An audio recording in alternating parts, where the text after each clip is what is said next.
Ever wondered how Ghana, once labeled as the Gold Coast, has transformed its economic landscape over the years? Welcome to the first chapter of our economic exploration, where we delve into the early years of Ghana's independence and how it set the stage for the nation's economic journey. In the year of 1957, Ghana stepped into a new era, breaking free from the shackles of colonial rule. Under the leadership of Kwame Nkrumah, the nation's first president, Ghana embarked on an ambitious path of industrialization and economic growth. The government's focus was to reduce dependence on foreign goods and foster local industries. This strategy led to a period of economic growth, with Ghana's GDP increasing by an average of about 6% per year in the first decade of independence. However, the initial success story was short-lived.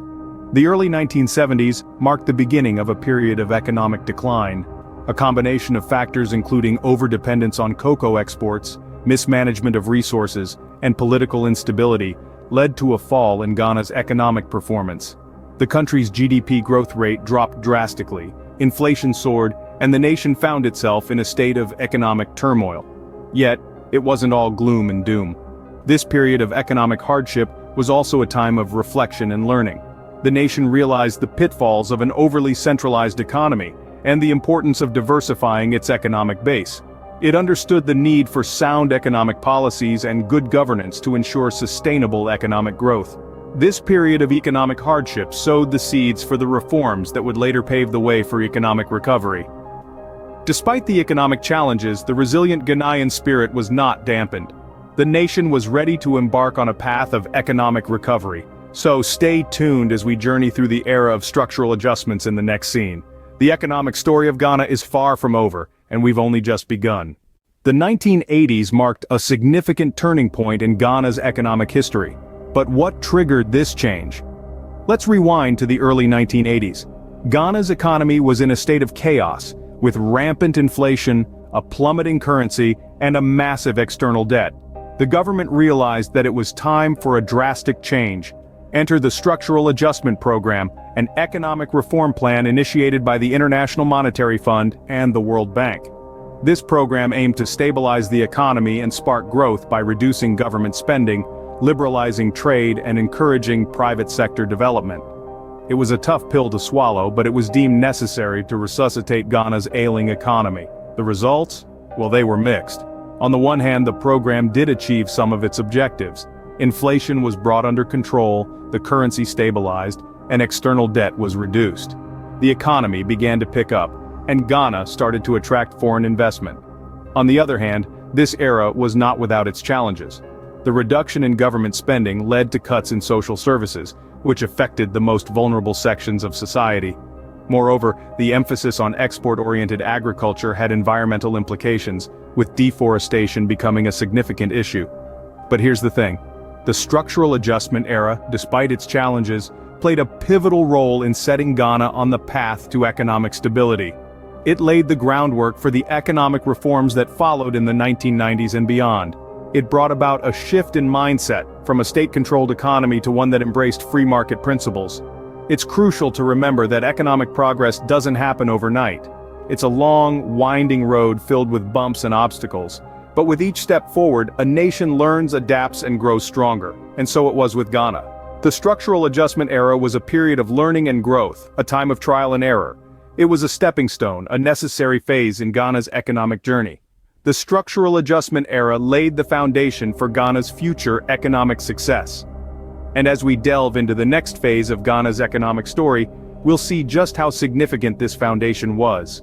From a struggling economy to a middle-income status, how did Ghana achieve this remarkable feat? In the early 90s, Ghana was grappling with economic hardship, but the winds of change were blowing. The government embarked on a series of economic reforms aimed at stabilizing the economy and setting the stage for growth. These reforms included measures like reducing the deficit, implementing monetary and fiscal discipline, and liberalizing the trade regime. The results were transformative, with a steady rise in GDP and a decrease in inflation. In the mid-90s, Ghana took another crucial step. The government introduced a new economic recovery program, focusing on private sector development.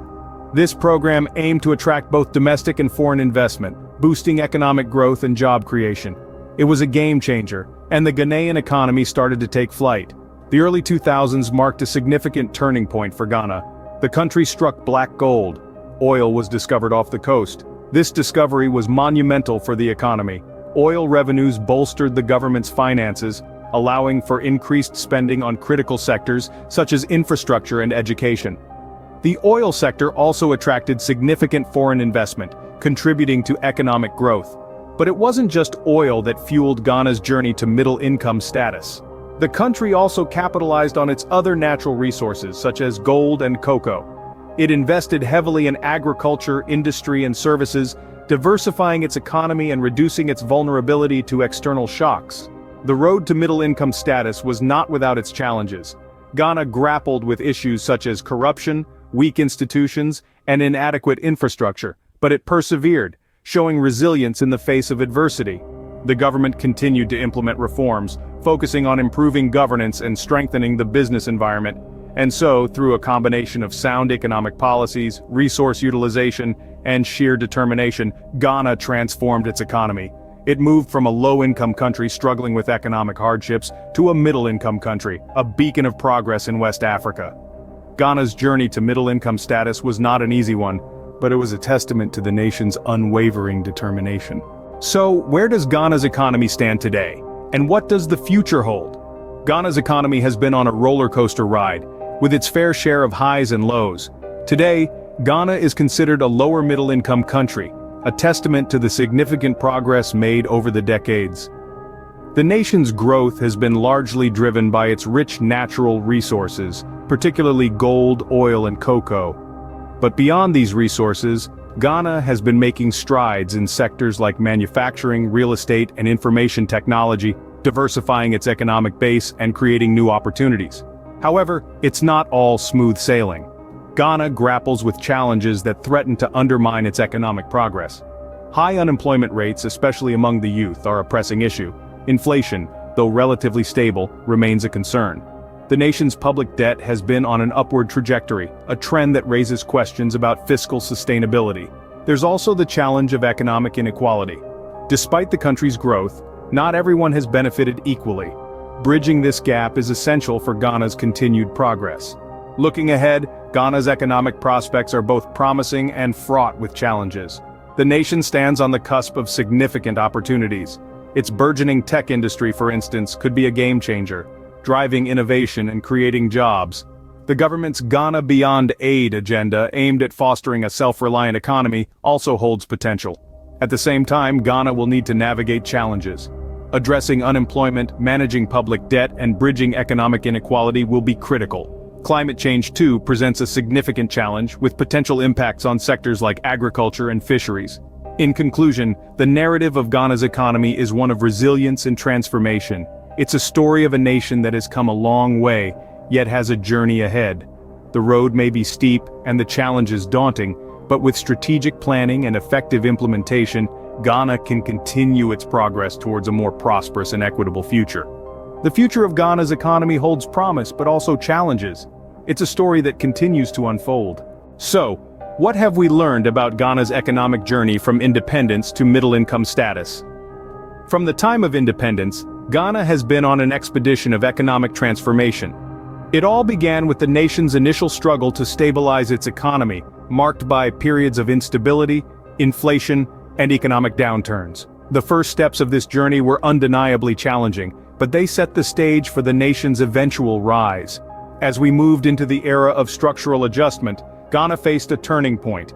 The nation was compelled to adopt economic reforms under the guidance of international institutions. These reforms, while tough, were a necessary step on the path to economic recovery. They allowed Ghana to stabilize its economy, control inflation, and set the stage for future growth.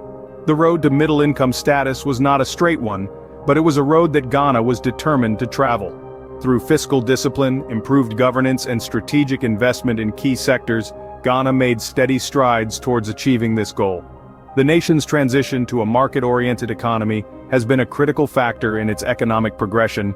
Fast forward to the present day and we find Ghana standing tall as a middle-income country. The journey has not been without its bumps and detours, but Ghana's economic resilience and determination have been unwavering. Today, the nation's economy is more diverse and robust than ever before, and its future outlook is promising. But the journey is far from over. Ghana's economic story is still being written, with new chapters of growth and development yet to be explored.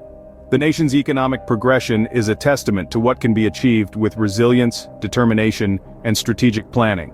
Ghana's economic journey is a testament to the nation's resilience and determination. It's a story of transformation that continues to inspire. Thank you for joining us on this journey. If you enjoyed this video, please like, comment, and subscribe to Mr. Explainer for more enlightening content.